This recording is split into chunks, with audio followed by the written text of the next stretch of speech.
Okay, this video is going to be a sort of entrepreneurial dump.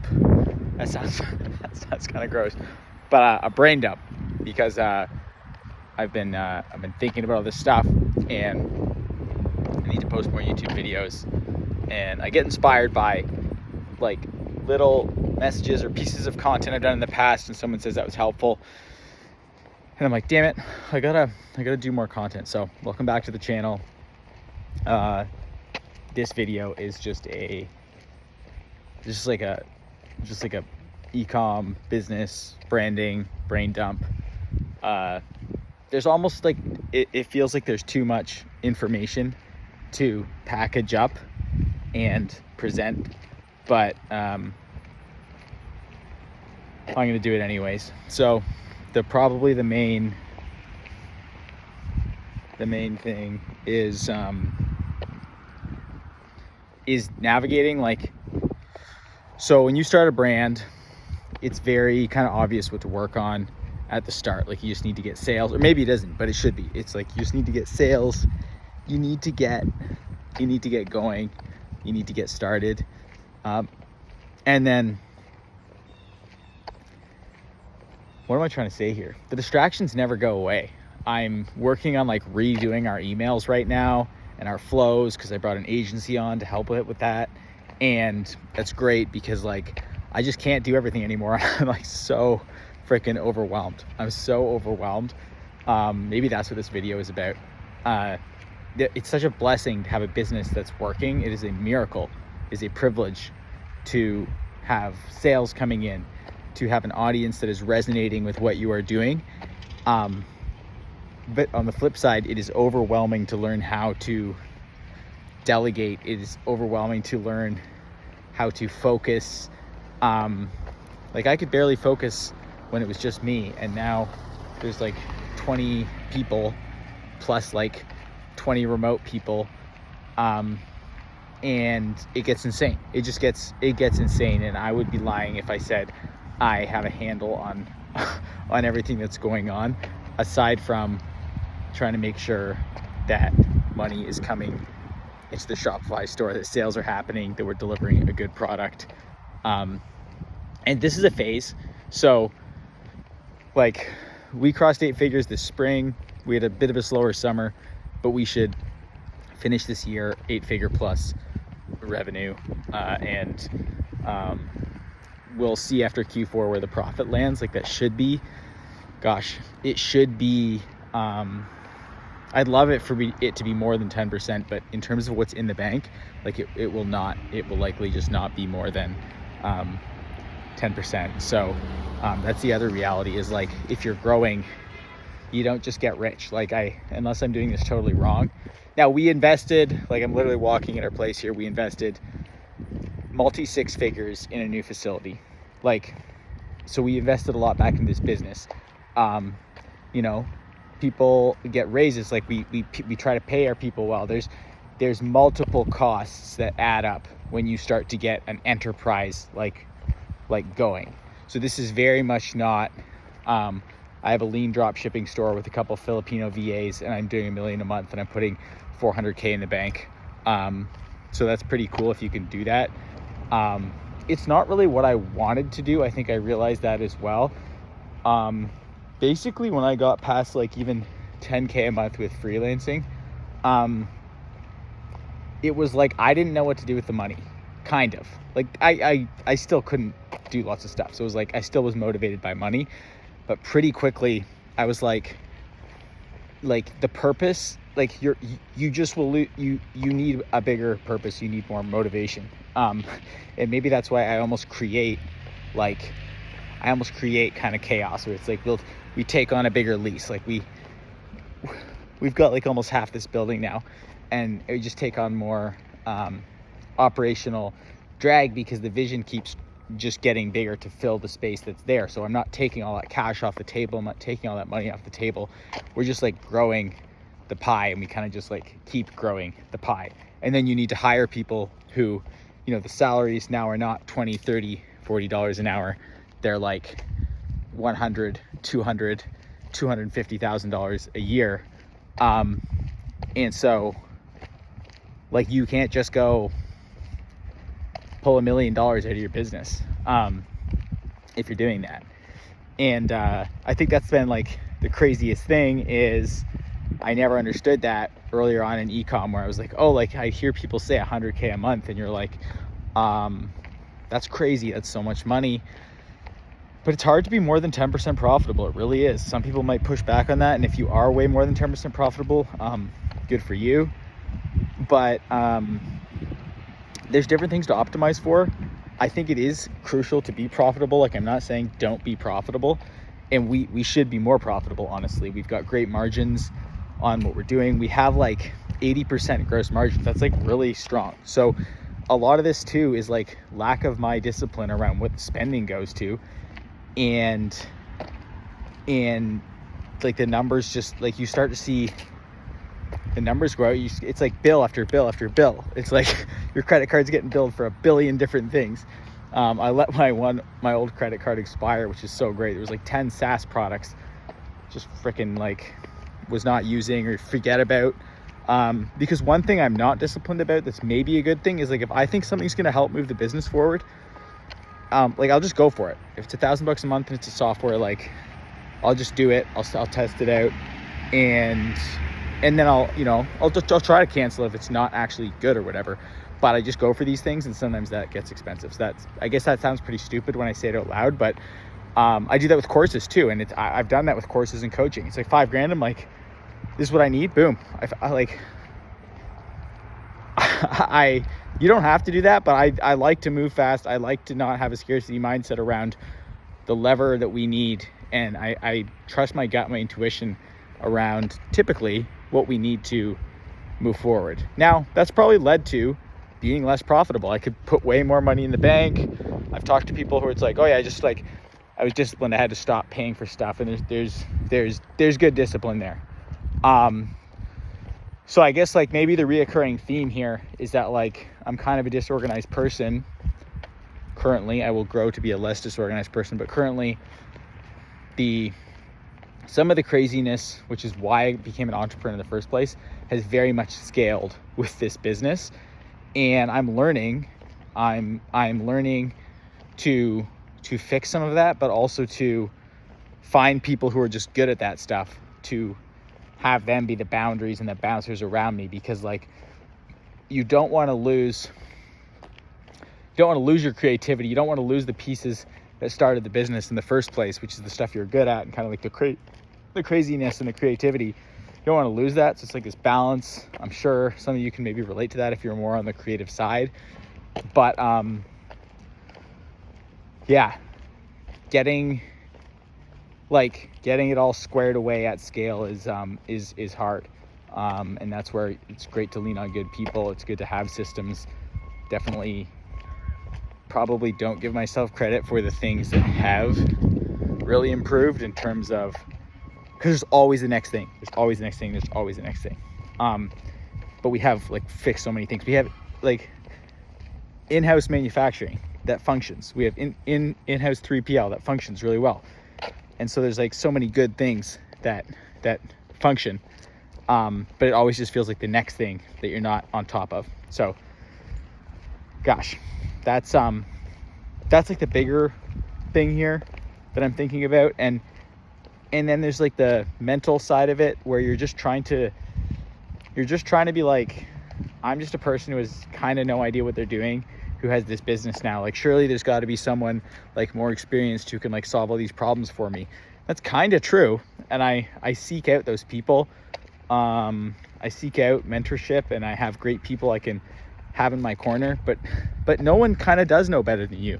You do know best, like your intuition. There's a great podcast with Nick Bear talking about BPN, and when he decided to stop being the CEO because he thought it was too big for him, and he almost sold half of it to private equity, and it started changing and becoming something he didn't like. And it just like, it hit me so, like, it's so relevant, because that's what happens to a lot of founders. You are the magic behind the thing, and then you have to learn to build the systems and not be the bottleneck, while also like not losing the magic of the brand and why you started. So I think all founders like kind of like struggle with that, and all entrepreneurs do. Even if you're small, even if you're making your first like $1,000 a month, like you might be struggling with what you should focus on and what you shouldn't, and what your like strengths are and what to lean into and what not to lean into. And it's hard. It's just like it's hard, but it's also like it's the blessing of being an entrepreneur and doing creative stuff, is you're kind of like the master of your own fate, because the alternative is far, far worse, which is turning off that part of you to fit into someone else's box. I'd rather die than do that. So I guess I'm kind of rambling. It's getting really interesting in the online space right now as I look more broad, where there's so much talk about AI, there's so much talk about,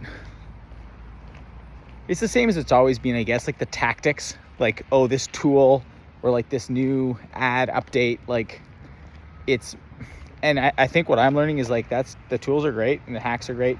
It's still, can you build a strong brand? It's still, can you build real relationships? It's still the old shit. Can you have good copywriting?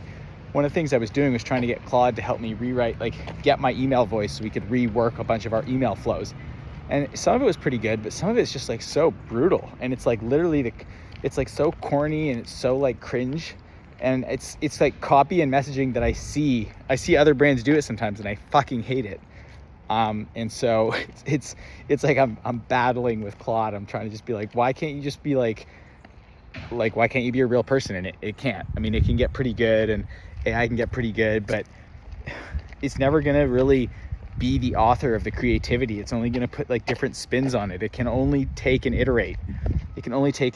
And so maybe, I guess like doubling down, this is getting into another business idea, but like in person, I'm really big on in person. I'm not going to win an AI. You probably are not going to win an AI. You can use the tools, but like what human parts of your business can you double down on? Maybe pick up the phone and call someone. Like I'm trying to think of how we can do that for our customers, where we go the opposite direction of where the drop shipper AI, like appointment setting, sales, SaaS bullshit is doing. Because fuck that stuff. Nobody fucking wants that shit. And so if you're starting out, don't go for that. Do something. If you want to be online, I love the idea of building like an actual brand, even if it's slow, even if you've got to make cash some other way. Like, sure, learn a skill set, learn AI copywriting. I mean, I wouldn't do that, but it's like that you could learn something, just cash flows, and be a freelancer. Probably making videos is probably like editing good Ecom videos is probably like that. That's probably what I would do.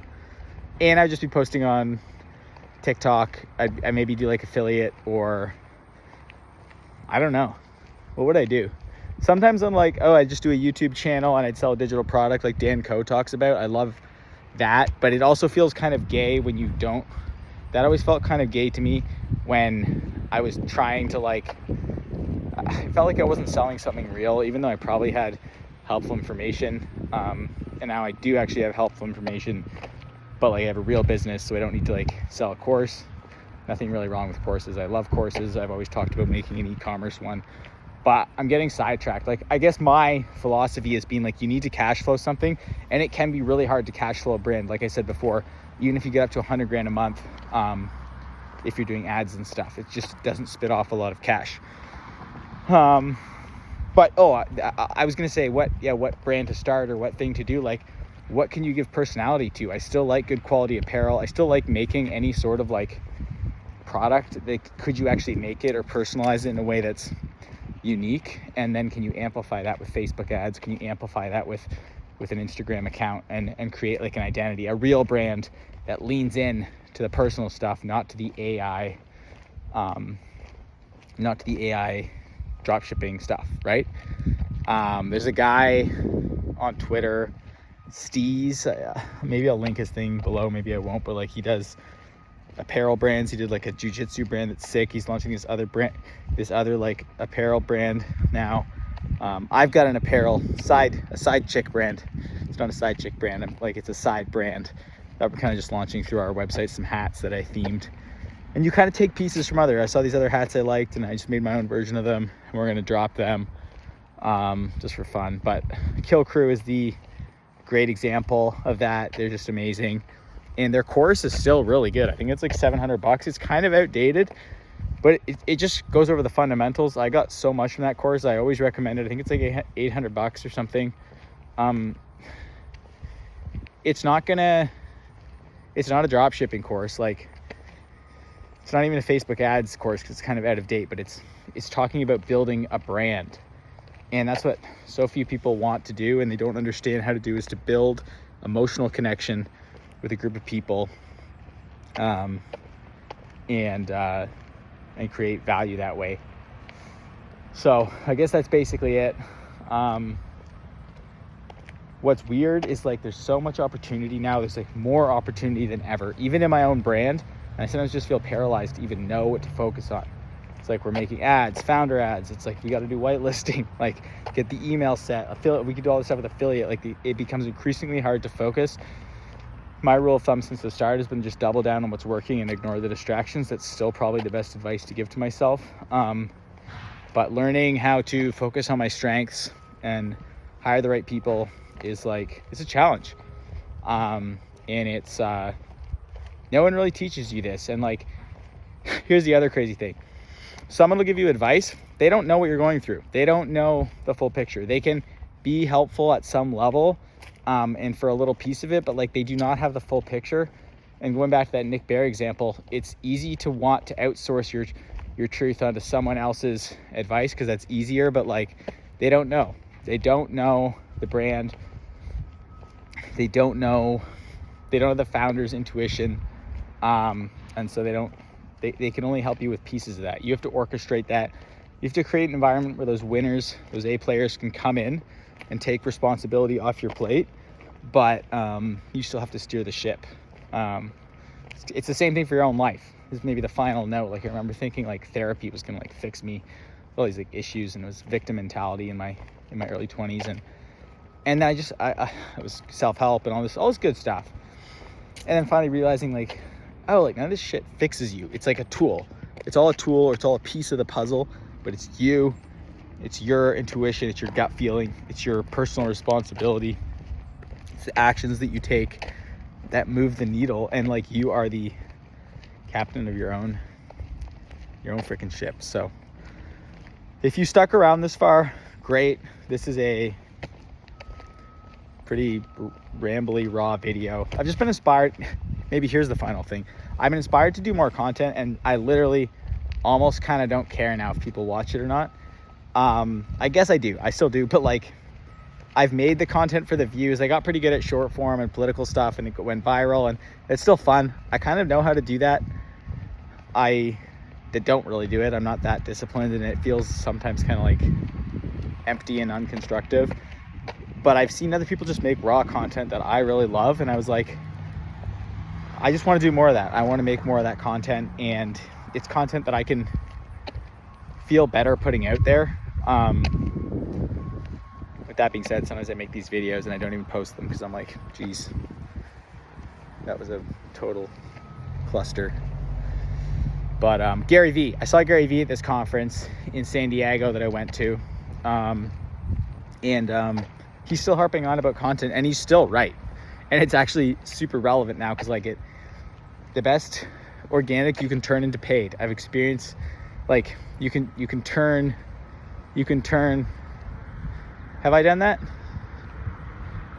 I haven't done a ton of this, but I want to do more of it where it's like turning organic posts into Facebook ads. We need to test more of that. I actually have some posts that we can do that with. But he was basically talking about how like this stuff, like this content is becoming the currency, especially with AI, especially with like what's happening. And so the best way to do it is to just put more of it out there. Like to just be like in the content, even if it's really bad, and even if like 2 people watch it. The takeaway is like authenticity and putting yourself out there, and like just you don't know what is going to resonate with someone, and so you're better off like putting it out there basically and then seeing what happens. The downside is that sometimes it's just like a bunch of rambles, but An example of this I really like is Matt, the Space Goods founder, and he's so hard on himself, but he's a killer. But he does these founder videos. It's awesome, and he talks about a lot of this stuff, and he's like one of the few guys who puts out content that I like can relate to, because he's going through these similar struggles of being a founder and trying to decipher this. And then you've got typically founders of like weird mental health where they're like super creative, super inspired, and then they're like kind of bipolar, ADHD and all that stuff. It's all just part of it. Anyways, his videos are awesome, but that was an example where I'm like, so glad he puts this out there, because I feel like he feels a lot of the time, and it mirrors that back in a way that's valuable. And so maybe this video will be that for someone watching it. This is very much like not very tactical, and it's not very well presented,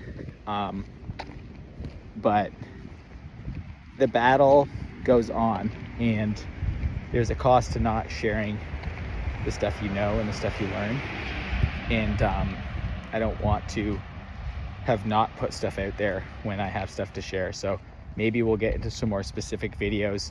I think I need to just post these videos to work through some of this stuff, because the barrier to me putting up YouTube videos is being like, oh, I'm not packaging it up the right way. But I'm like, I feel like I need to just ramble more, and that might be helpful. It might not be, but that's why I'm doing it. Pete Roberts from Origin, Maine, the Jocko brands, phenomenal channel. He started doing like these daily vlogs. He's inspired me as well. They're like multi-8-figure brands, and it's crazy. He still goes through the same shit. It's just more stabilized, but it's like they almost like weren't profitable. They almost went bankrupt. Check out his episodes on the Operator podcast. Specifically, the second one is fascinating. He was the CEO of Jocko Fuel and of Origin, Maine, two like 9-figure plus brands. Crazy, but still has these struggles of what should the CEO do? What should the founder do? How much do you delegate? Having to fire people, the mental resilience you need. And this does not change, guys, from wherever you're at with a few sales a day or no sales a day, and you're trying to allocate your time and figure out what to do and build your life, right up to these big CEOs who are still just in a battle every day. I'm listening to the Elon Musk biography, pretty much my favorite book at this point, the third time in a row. I fucking love it. The energy, but also it's just the craziness, the chaos.